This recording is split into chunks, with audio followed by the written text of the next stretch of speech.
Welcome to the History of Christianity podcast with Stephen Bedard. Please visit me at historyofchristianitypodcast.com.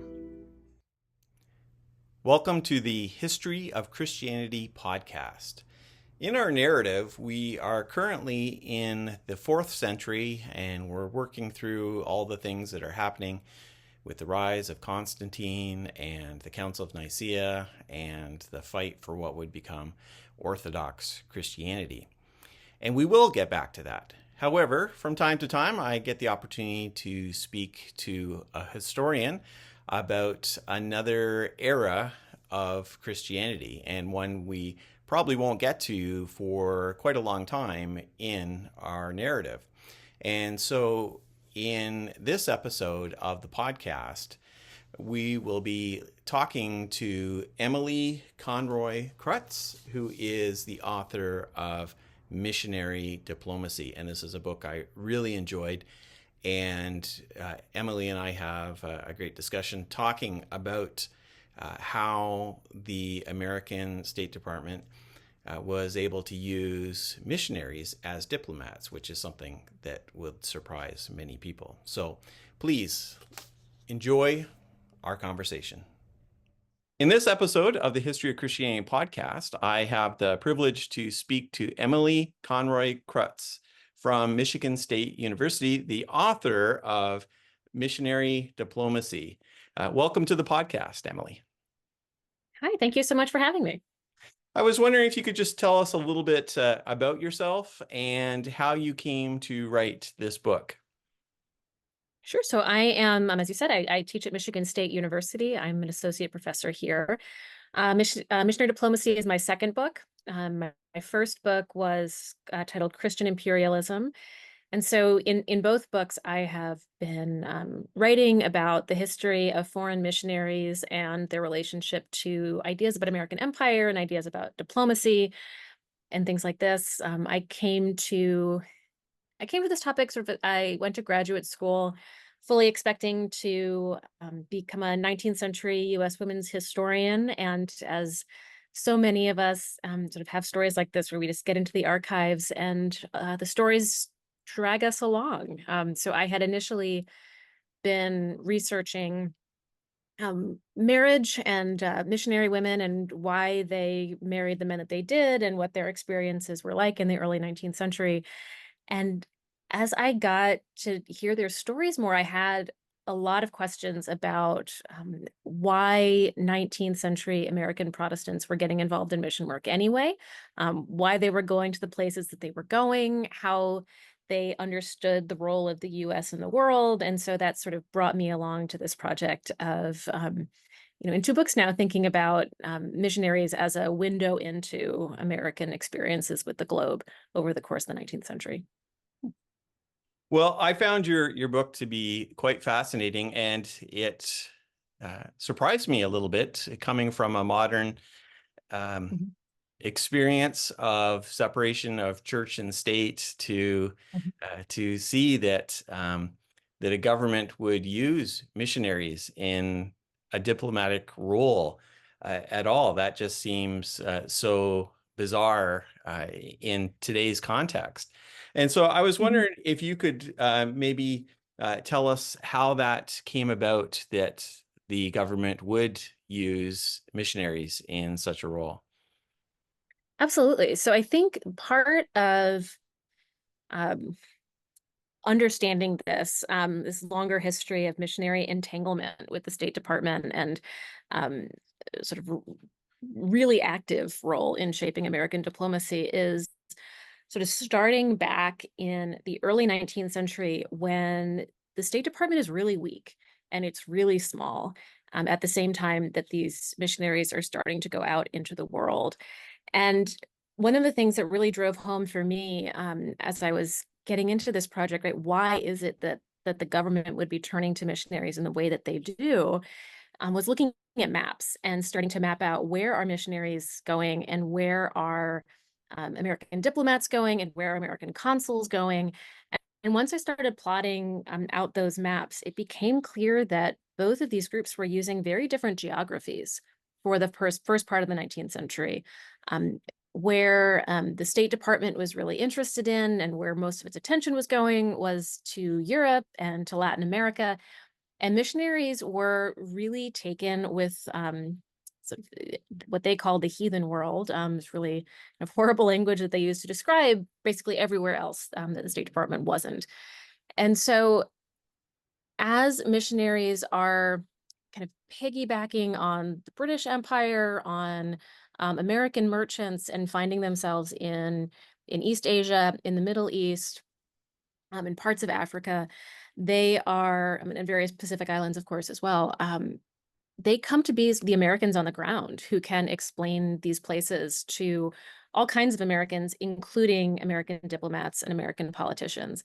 And so for places like, if we want to look at in Jerusalem in, I think it's the 1850s, there's this letter that really surprised me when I found it in the archive from the Secretary of State writing to one of the secretaries of one of these mission boards, asking for information about how many Americans were living in Jerusalem and who were they and what were their jobs, and the kind of like demographic information that we would expect. Nowadays, if you were looking for, you'd turn to the State Department to tell you, right, who are the Americans in this place. But in this time period, it's the missionaries who have, the feet on the ground and can tell you what's happening there. So for the first, half of the 19th century, at least through the Civil War era, the government is depending on the missionaries because they are there. And so missionaries are really helpful in serving as translators because they have better handle on languages than many of the folks from the diplomatic service do. Sometimes they're serving as consuls themselves. They're certainly advocating for more of a consular presence everywhere that they go. And so they're trying to sort of drag the State Department alongside of them. And both missionaries and many, not all, of the diplomats and consuls for much of the 19th century understand that these are mutually beneficial projects. And so if missionaries are able to sort of get more of a hold on certain places and make communities more welcoming to Americans and more sort of positively inclined towards the United States, then that's going to serve the U.S. government well. And so we see a lot of cooperation in this earlier period. And the concerns that this is a violation of the separation of church and state is, really a non-issue for a lot of these folks who find it really easy to go back and forth between these different roles. Interesting. Now, I would assume that the relationship between the missionaries and the government, the State Department, would have evolved over time. What kind of changes do we see? Absolutely, yeah. So partly the changes that we see happen because the State Department is changing. And so as sort of the Civil War is a really big moment for centralizing U.S. power and sort of the U.S. government force. Over the course of the second half of the 19th century, you're going to see American diplomats in more places, consuls in more places, but also U.S. ministers in more places. And as you have sort of more diplomatic energy going behind sort of more diplomat sort of expansion, we can think about it maybe in those terms, there's a little bit more wariness about, should missionaries be governing so much or directing so much of these conversations. And you start to see language about missionary troubles showing up more and more in State Department papers as they're noticing that, in China in particular, but also sort of throughout the Ottoman Empire, you're seeing consuls complaining that like a lot of our time is being taken up by these missionaries asking us to do stuff and asking us to help them and asking us to, do stuff that increasingly the consuls are asking if the missionaries are correct in their reading of the treaties and things like this. And so you have a lot more wariness popping up in the 1870s and the 80s, sort of through the early 20th century.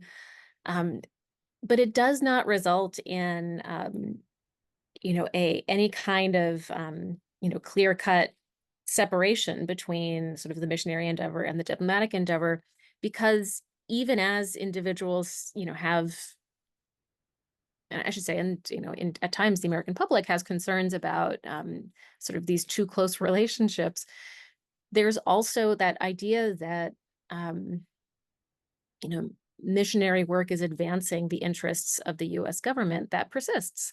And so, certainly by the time Woodrow Wilson is in the White House, there's a lot of overlap again between sort of the official um, sort of goals of the administration and what the missionaries are doing. So you see sort of a lot more negotiation over the course of sort of the second half of the century and into the early 20th century.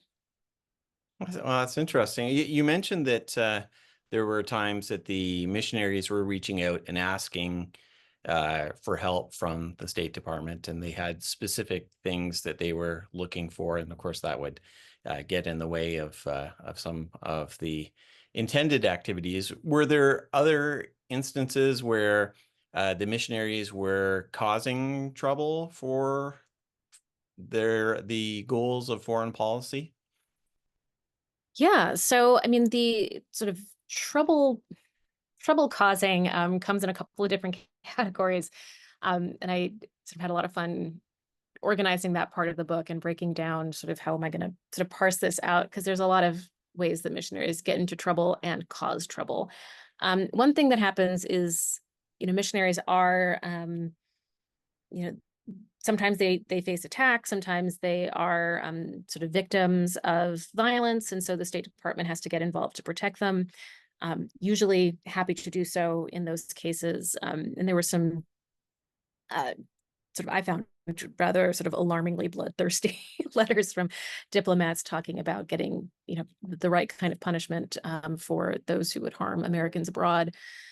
But then there are also very clearly lots and lots and lots of examples, particularly starting like, from the 1870s going forward, but there's a few earlier, of missionaries sort of having creative readings of treaties, shall we say, and things like that. So in China, this comes up a lot. Missionaries are very active in helping to shape American treaties with China. And one of the key features of those treaties is most favored nation status. And so basically, all of the Western powers who have treaties with China in the 19th century have this provision that anything that another country gets, they will get as well. And so there's some question over one treaty between the Chinese and the French that American missionaries interpret in translation as saying that missionaries have the right to reside in regions in the interior that merchants and other types of folks don't have the right to reside in. And so American missionaries are moving into the interior, um, occasionally at the objection of the people who live in those communities, creating, sort of finding themselves in conflict with local communities, and then asking consuls to help them sort of resolve those conflicts and insist upon their right to be in those places. And there's this really interesting sort of series of sort of backs and forths among the diplomats about, are the missionaries right about how they're interpreting this treaty? Do they have the right to be there or not? And I think a really telling conclusion that we see in at least one of these instances is a consul saying, well, I'm pretty sure that they don't have the right to be there, but the fact is they are there. And since they are there, it is the duty of the United States to protect them in remaining there. And situations like that we see happen several times. The, kind of, big classic sort of eventual response to that on the part of the Chinese would be the Boxer Uprising. But what really strikes you is that that was not, right, that was not a solitary sort of set of events, and it's many, many decades in coming. And we see similar kinds of sort of missionary interpretations of, language, or I'd say misinterpretations around discussions of religious freedom. And what do other countries mean when they talk about toleration? This comes up in Japan, it comes up in the Ottoman Empire, um, as missionaries have very different definitions, sort of working definitions of those terms than the foreign governments they're living under, and then basically require the U.S. government to step in and defend the American interpretation. Hmm. Yeah, so these missionaries are providing some diplomatic services, but ultimately their goal is to share the message that they have and that they want to express, and they have this their government ready to step in if they get into trouble. And that must have been a very complex relationship, and I'm sure there was a lot of conflict, perhaps not always out in the open, but it must have been a difficult thing for the government to be able to use them in that way, but also realize that they're getting used as well. Yeah, Oh, yes. yeah. Yeah. Now, so they caused some issues and made things more difficult. Were there any cases in which the missionaries um, made things better in terms of either um, the living of the experience of the people living there, or the Americans that happen to be there? Are there any positive stories? Oh, yes. And this is one of the things that's so interesting about missionary history, is that you have both, always. Plenty of examples of difficult things and plenty of examples of, really positive contributions to, well, certainly to diplomatic relationships, and also to people's lives. And that is precisely why the U.S. government is so, willing to work with the missionaries, because they understand that as well. And I think that probably one of the ways to kind of enter into thinking about that is to think a little bit more about what kinds of work missionaries are doing and what evangelism looks like in this time period. Because the work that missionaries are doing, part of it is preaching, part of it is itinerating, working to translate scriptures and things like that. But they are also setting up hospitals and schools. And those institutions are, certainly making a, huge positive influence on individuals' lives. Complicated histories there sometimes, but quite they can receive not only the support of the U.S. government, but also local governments, quite happy to have American missionaries there when they're doing certain kinds of work. And the educational and medical fields are particularly powerful there. And so one of the reasons that the U.S. government is happy about that is precisely that it sort of creates a lot of goodwill towards the U.S., that these American schools, these American hospitals seem to be, giving a message that what the U.S. is doing in the world is sort of acting benevolently and improving people's lives and improving education and things like that. And then sort of through some of that work, we see missionaries taking part in some of the forefront of American international humanitarian efforts, particularly in the later part of the 19th century. And sometimes being listened to, and sometimes not. In the book, I talk about sort of this complicated history of humanitarianism in the context of the sort of Spanish-American War and American efforts in both Cuba and the Philippines, as well as in the Congo, and during the Armenian genocide, where missionaries do try to be witnesses and advocates to those in suffering. And they try to bring the U.S. government and sort of the power of the U.S. government as a force behind those efforts to improve the world, to greater or lesser effect in some of these different cases. But some of those are really were really powerful and moving sources to be working with. Hmm.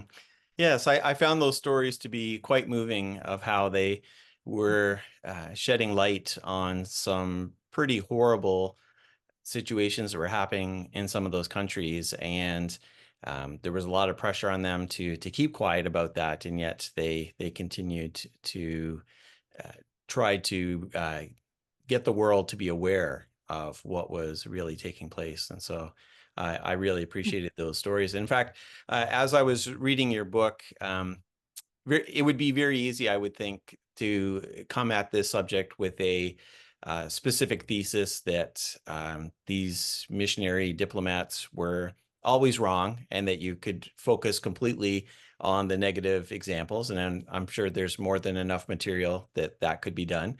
Or to say Mhm. that it was a great thing and to share just the good stories. And I appreciated that you gave both, that it is a complex situation, which sometimes it works out pretty good, sometimes not so well, sometimes somewhere in the middle. But you share both sides of that, and I really appreciated that.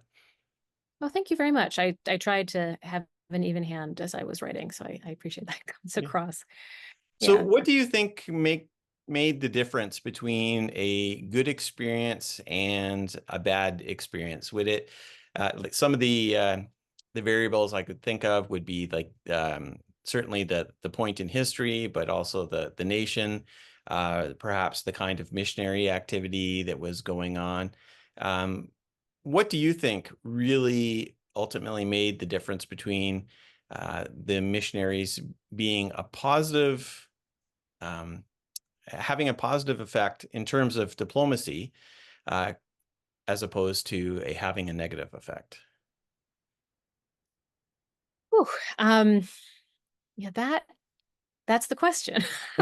um, I think in part, I guess we have to, I wonder how, the answer probably depends on how we're defining, good effect, a positive effect and a negative effect, on diplomacy.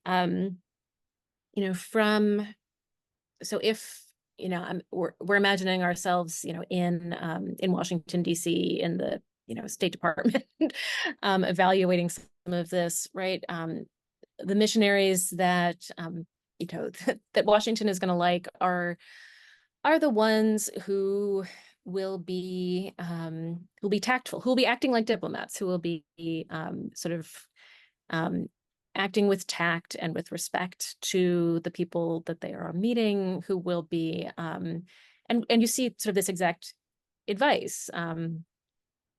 The Seward family, for example, will who are both important in DC and also in China, will be talking about this a lot and reminding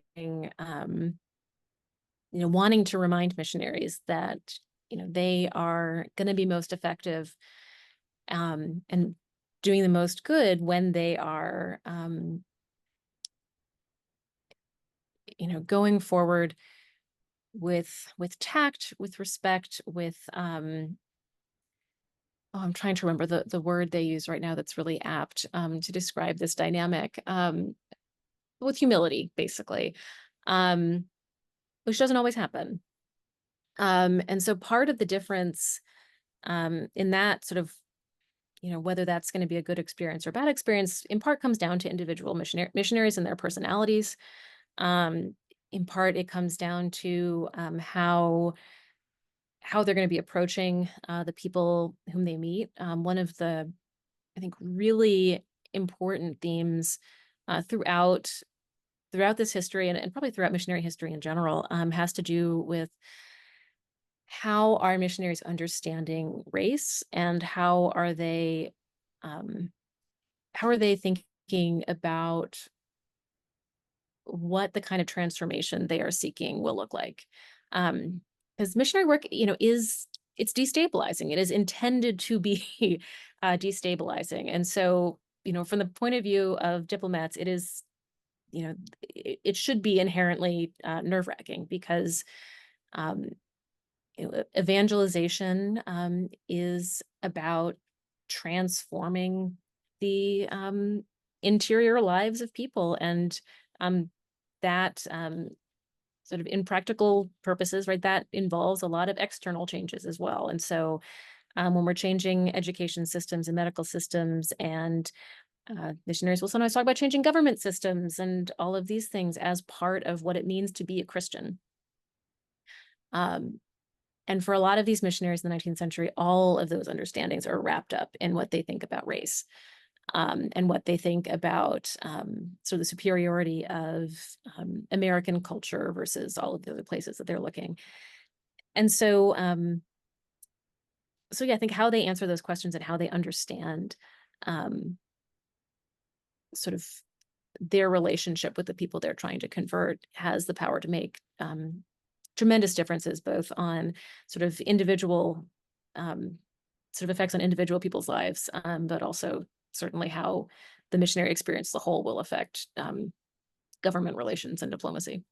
Yeah, that makes sense. And we can recognize now, in general, looking at missionary work over the last couple of hundred years, that a lot of it was seeking not to help people become Christians in their culture, but to change the culture. So to be Christians within a Western culture and impose that package onto these people. And we can see that that was wrong, and has created so much damage that we're still trying to deal with. Yeah. Mm-hmm. Yeah. Now, in all Yeah. of your research for this book, was there anything in particular that really surprised you?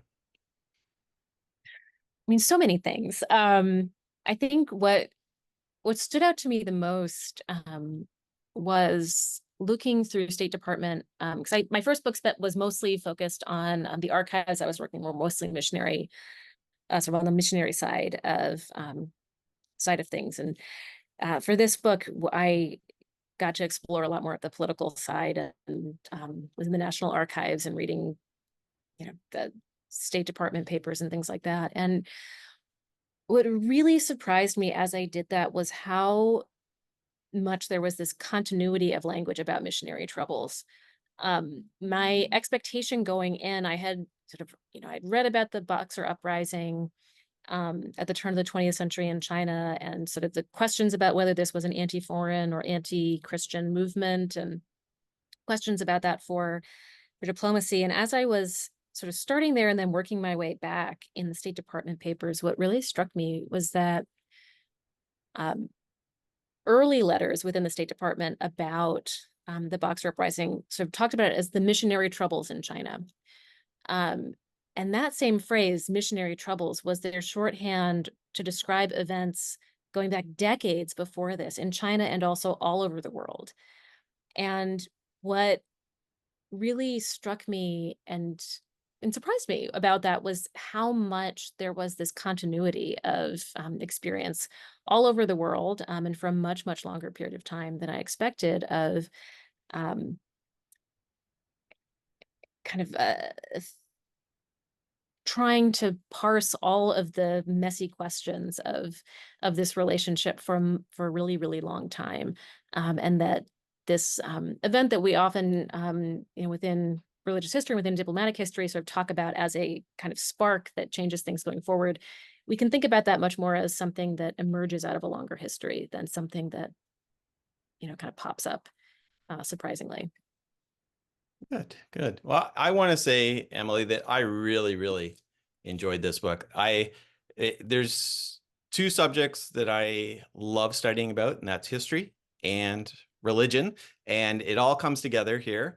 And as much as I'm a student of history, this really filled in a period of history that I did not have a whole lot of background in. And so I really appreciated that, as well as how you went about describing the experience of the missionaries, showing the good, the bad, and the ugly. And it was excellent. And so I highly recommend people pick up Missionary Diplomacy. It is fantastic. Where could people find you online if they wanted to learn more about you or some of the other things that you work on? I have a website, emilyconroykrutz.com. Or you can certainly find me on the MSU History Department website. Those are mostly up to date. Um, and every so often I'm on Twitter, a lot, or X, I guess now, less so now than I used to be, but you can find me on my website for sure. Okay, well, I'll leave links to that as well as a link so that people can purchase the book. And again, I really appreciate you taking time to talk with me today. Thanks so much for having me. This was a lot of fun. Thank you for listening to this episode of the podcast. I would encourage you to visit me at my website, historyofchristianitypodcast.com, and consider supporting me through Patreon by going to patreon.com/hopesreason. And you can also go to my website, historyofchristianitypodcast.com, and click on donate if you want to give a one-time donation. Also, in the show notes, I will include a Amazon affiliate link to the book Missionary Diplomacy, and I would encourage you to purchase that and consider using that link for other Amazon purchases as well. Thank you, and God bless.